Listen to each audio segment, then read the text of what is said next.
Anytime I speak, I'm not just speaking words, I'm speaking fire, and fire has no friend.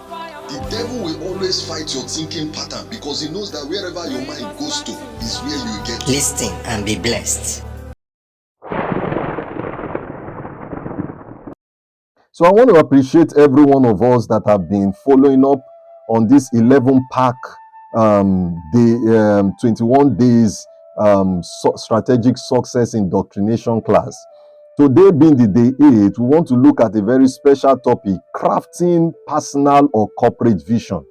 Now, a complete or a well-conceived vision consists of two components. The first is the core ideology, while the second is the envisioned future. Now, your core ideology is what you stand for. Your core ideology is what you value.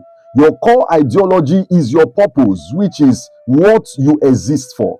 Now, while the envisioned future is where you are going to, what you are driving to achieve, is your goal, your target. Now, the first of it, which is the core ideology, it is core because it is unmovable, it does not change. But your envisioned future has the power to change. For example, set out maybe to have children. Now, having children is an envisioned future.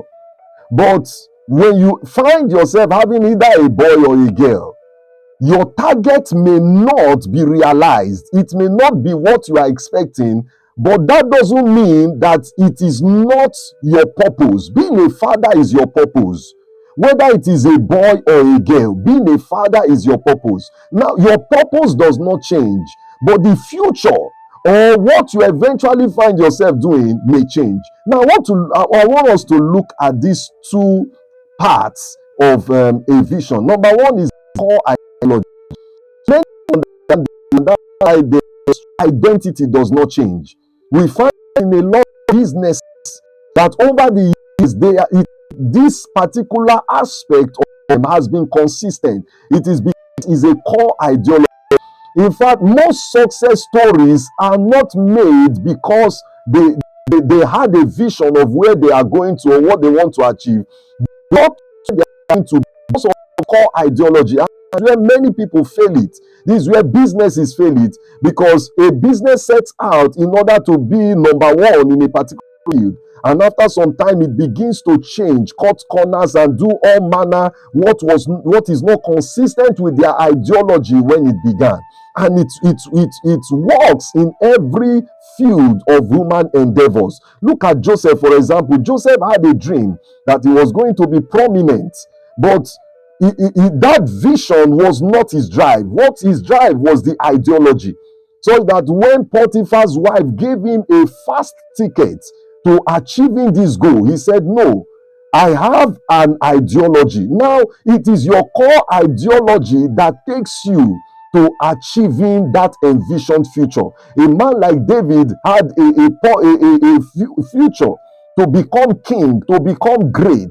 At a point, he began to veer off that course, and he had to retrace his step back to it, because whenever you leave your core ideology as a person or as a business, you have missed the opportunity to get into that future. I use an example of a man, HP. Now, HP company, HP was created by David Packard and Bill Hewlett. Now, when David Packard died, Bill gave a statement that David must have passed on, but what David left was the HP way. The reason what that meant was that when HP began, even from the garage of these two people, in their small way, they had a core ideology, and that core ideology was rooted in being a reliable firm. It was rooted in respect for human dignity.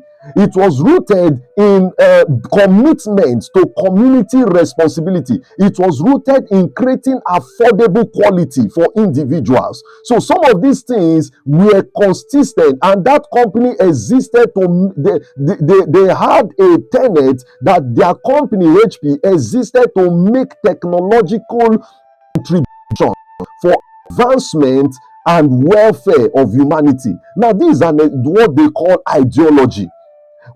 I use an HP system now, And I discover when I the impact or my experience with that system, it really reflects not just the future that these people had in mind, but the commitment to their ideology. It shows in their technology. Now, an individual institution, when as an institution grows, the core ideology is what keeps it together. It keeps it together. Now you must develop that value. It is a timeless value, is a timeless principle. It guides you. It's not rooted in any external justification. Now you have a business, that business can be rooted in non-profit. We have a lot of health institutions that have become great today because of their core ideology that they keep profit far from business. Now, many medical firms, they crash even before they begin, because such a business does not require some level of some ideology for it to prosper.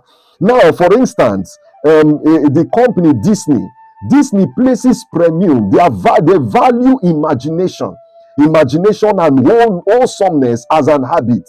Now you watch a Disney cartoon, you find high level of imagination infused, because this is their value. They value it.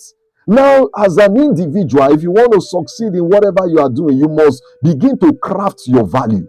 What do you value? What is your core ideology? How do I know my core ideology? If compassion, for example, or quality or excellence is no longer relevant in a particular time, or season, or years to come, will you keep doing whatever you are doing? For example, I'm a minister, for example. If in 10 years' time, doing things the right way is no longer cultural or relevant, will I keep doing it the right way? If I keep doing it the right way, or I resolve to do it the right way, no matter the times, no matter the pressure, that means I have discovered my value. I have discovered my core ideology. Now, this helps every institution. It remains unchangeable. In times of storm, you keep moving. Also, under your core ideology, you must discover your core purpose. Your core purpose is the reason for your existence, is the reason why that business is existing. And it's not just having an imagination of it. It must be a simple and well thought out core purpose. Why that business? This is very difficult. It's very difficult. It's more difficult to identify than your core value. It is that motivation. If you have a business, for example, you have workers. The purpose of that business is what will make your workers to want to show up the next day. For example, you have a salon, for example. What is the purpose of that salon? That is what will make your workers. You have a business. That the core purpose is what will make your workers to excitedly come to work every day, because they want to achieve a particular purpose. What is your purpose? Your purpose is what will make you wake up every morning and you are excitedly putting yourself into whatever you are doing. Now, as example, I have gone through times of reasoning and trying to craft out what my personal purpose is, and I came to a point I discovered that it is to preach the gospel all over the world. Very simple. I don't have any other. That is why I exist, and that is the reason why I'm talking to you, because this is being seen all over the world. I wake up with that purpose. I may be doing it in my church. I may be doing it in one corner. The reason, the purpose is still the same. Whether I'm preaching evangelism to a house or to a household, or on a street, or in the night, in the morning, I am achieving my purpose. My purpose is not to a big church. My purpose is not to preach big crusade ground. All that is an envisioned future, but it's not my purpose. My purpose is what makes me up in order to keep moving. The future may change, but purpose is still the same. That's the driving. I want to give you an example. I want to give you an example of some purpose that inspired some companies with their purpose. An example is a company they call 3M. 3M has a purpose to solve unsolved problem innovatively. Now you see that. Now they are into abrasive and so many other engineering, the rest. But their purpose is to solve them innovatively. Very simple. And it drives them to do everything in order to solve unsolved problem. Another company is the HP. Their purpose is to make technical contribution for the advancement and welfare of humanity. Many of us use makeup. We have a makeup giant, Mary Kay. Now Mary Kay, their purpose is not to have cosmetic product. No, I discovered that their purpose is to give unlimited opportunity to women. They may be involved in women empowerment programs and initiatives, but if you are robbing a Mary Kay cosmetic, it is to fulfill that purpose, giving unlimited opportunities for women. It drives them into all manner of endeavors. Another company is the Walt Disney. Walt Disney has a People happy, whether it is by having a Disney park or by having a Disney cartoon or by having children fair. No, that is vision, that is future. Their purpose is to make people happy, and they do it in all manner of ways. So even an adult can sit down just to watch a Disney cartoon. Now another company is the Walmart, very popular store around America. Their purpose defined to give ordinary people, folks, the chance to buy the same thing as rich people. So you can find an ordinary person walking into a Walmart and buying just what a rich man wants to buy, making things very affordable. Your core purpose, you must make it simple. Make it simple so that anywhere you are, this purpose is consistent, even though the strategy is changing. If you can understand these two, your core value, your core purpose, and then your envision future, your core ideology, which consists of your core purpose and your core values, you will find that your life begin to gain some level of definition, and success cannot elude you. So till the next class, we are going to be looking at a very much more interesting, topic.